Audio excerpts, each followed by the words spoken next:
第一个问题是，为什么50年以前我开始学中文？第二个问题是，我是不是看好中美关系？这两个问题的答案都很简单。我50年以前开始学中文，因为我过去和现在都认为世界的和平稳定有一部分的美国人对中国的了解来决定。第二个问题，我的回答是，中美关系的未来由在座的各位来决定，要看你们大家为中美关系的发展做什么。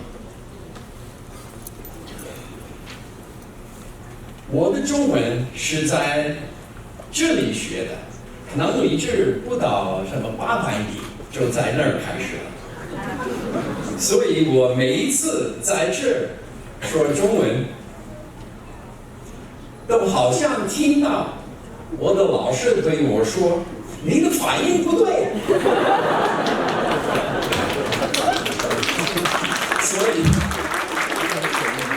所以我还是老老实实的说英文。Is there translation going on? For those who don't speak Chinese, well, you'll learn Chinese one day. It's okay. So 40 years ago, I was a xiao tu dou. I was a small potato in the legal advisor's office of the United States State Department. And I helped establish diplomatic relations between the United States and China. With what Richard read, all the other things I did in life was unimportant compared to that. So this year, it's the 40th anniversary of those incredible days of the establishment of diplomatic relations. And I expected that this year would be a celebration of the wisdom of President Carter and Deng Xiaoping, and of their bravery too, because I sat there and it was not easy for them to do. But as Michael said, this has not been a celebratory year in U.S.-China relations. I go back, though before then, I go back to 1972, when I first arrived in Asia. And at that time, America had experienced 3 decades of war in East Asia, and China almost 5 decades of continuous war. America, we have to remember, had lost more than 250,000 soldiers on the battlefields throughout Asia in those prior years. I expected in this year we'd be celebrating that no Americans have died on the battlefields of Asia since we established diplomatic relations. But my expectations were not fulfilled. And indeed, as Michael said, the relationship is deeply troubled. So as we kick off the Harvard-China Forum, let me just make 2 points.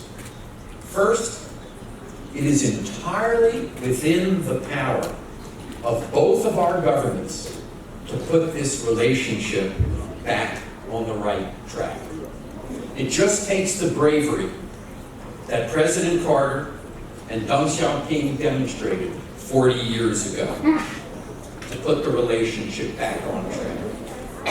Second, while I'm deeply pessimistic about U.S.-China relations in the short term, in the long term, I am a strong optimist.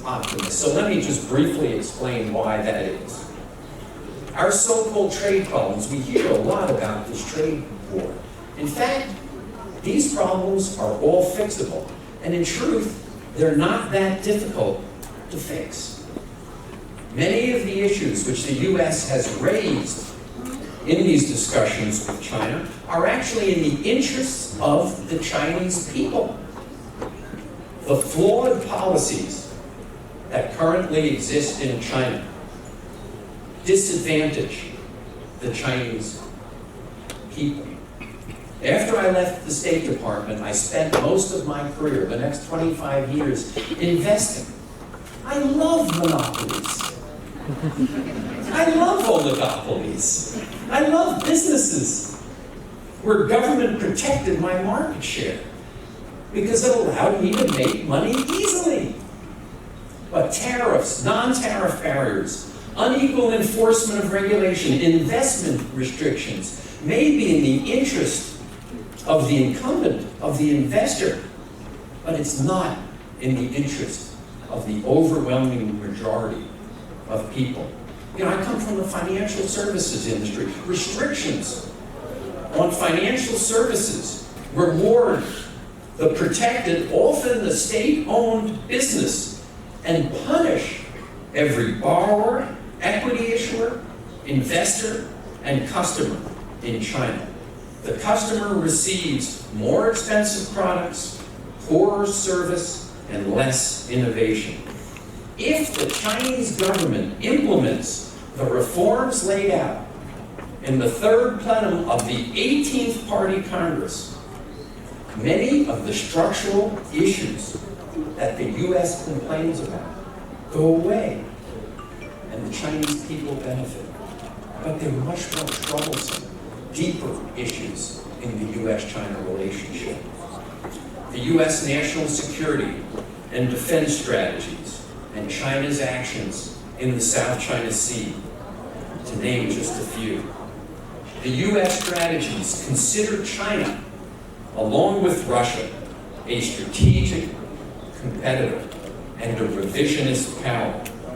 China's actions in the South China Sea, in violation of international law, arrests of innocent foreigners, crackdowns on domestic dissent, have helped push the United States in the direction of considering China a strategic competitor and a revisionist power.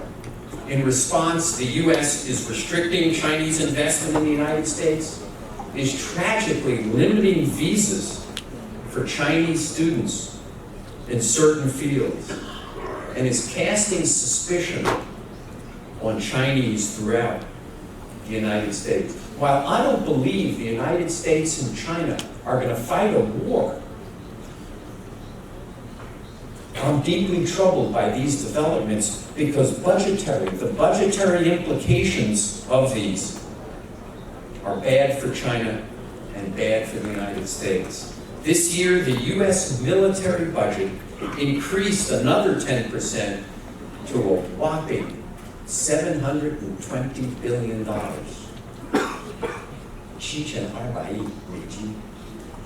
And China, while much smaller in absolute numbers, increased by a similar percentage. These expenditures remind me of the words of one of the two Americans who were generals and became president.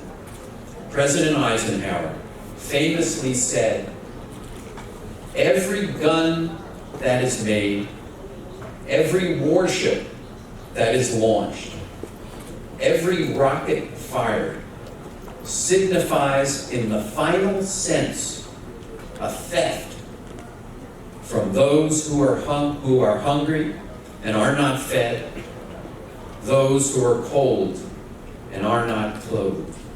The exaggerations of the threats and resulting diversion of resources damages both the United States and China. Though I'm a shrinking minority, I believe the true threats to our societies are common threats. A mother in Shanghai and a mother in New York both fear that either the Yangtze River or the Hudson will rise as a result of climate change and destroy their homes. Terrorism will claim their families or friends as victims.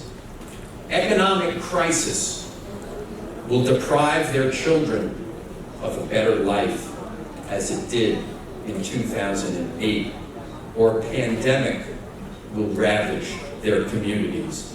These real threats, as opposed to the ones that are so often talked about, can only be combated when the United States and China work together.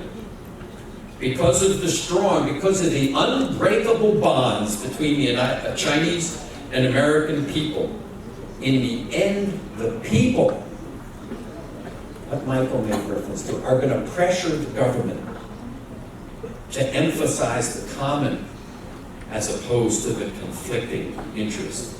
So in the long term, I am a strong optimist. But my optimism will not be justified if you don't participate.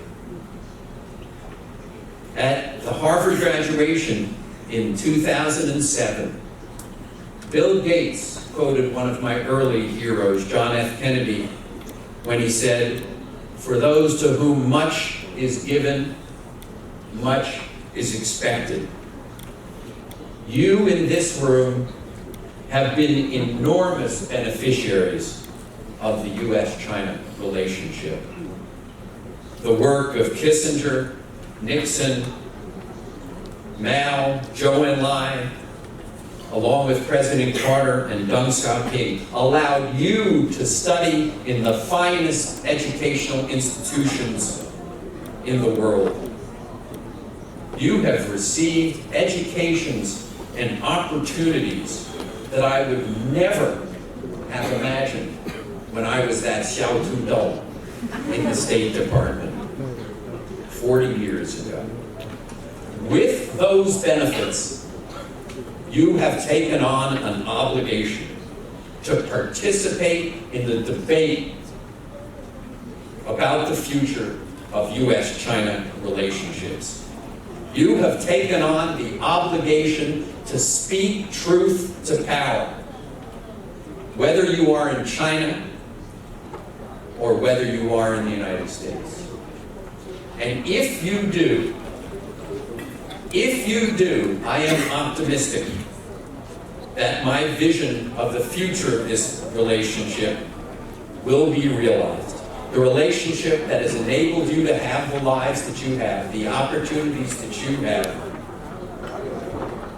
and that has meant so much to me. And if you do, I'm certain, 明天会更好。谢谢。